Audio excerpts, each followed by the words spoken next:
Yang halal hanya Sinovac. Yang halal hanya Sinovac dan suci. Yang lain membandu menaji. AstraZeneca menaji, Moderna menaji, Johnson & Johnson menaji, Sinopharm menaji, Pfizer menaji, membandu menaji. Bagi daerah tertentu, ya, jet pakai atas yang menaji karena darurah. Bagi Aceh, Ansingo, hana tak akui jet pakai yang menaji bak kontak darurah. Han makui kamu. Kamu yang mempegah jet pakai Sinovac. Dan mio Sinovac kamu riku ke? Lain mutabah hana kamu akui darurah. Pakan sebab na Sinovac. Jadi hana tak pula hukum mudahnya. Nanti kamu dipaksa le awaknya. Berjet bab lain tetap tidak boleh. Kalau kami diajak akan kami mau, tapi Sinovac. Lain tidak mau.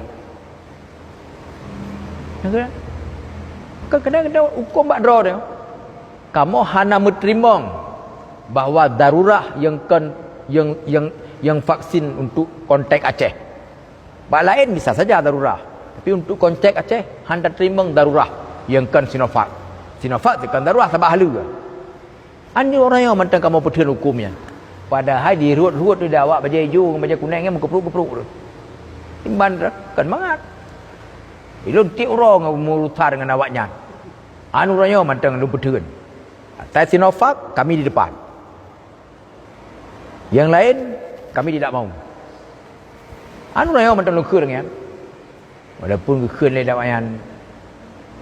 Janganlah supaya cepat tidak. Yang Sinovac kamu ikut. Ni you apa dia tahu biji atas Sinovac.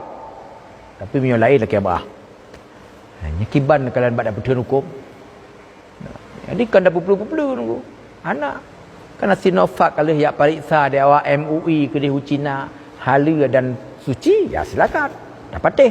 Yang lain kali yang periksa ternyata bernaji, dipegah hukum bernaji. Teman dipegah bernaji, minyak darurah dia dah pakai. Man dia Aceh pun darurah, tidak. Yang nak ada pula hukum lagi. Kita pegah lagi nak. Apa yang kamu pegah yul? Bandung je pakai. Nyan baru tunggu-tunggu pegah je pakai atas-atas hari. Mana? Yang kamu pegah jet pakai Bandung Sinovac. Yang lain anak. Mang yo nak na lagonya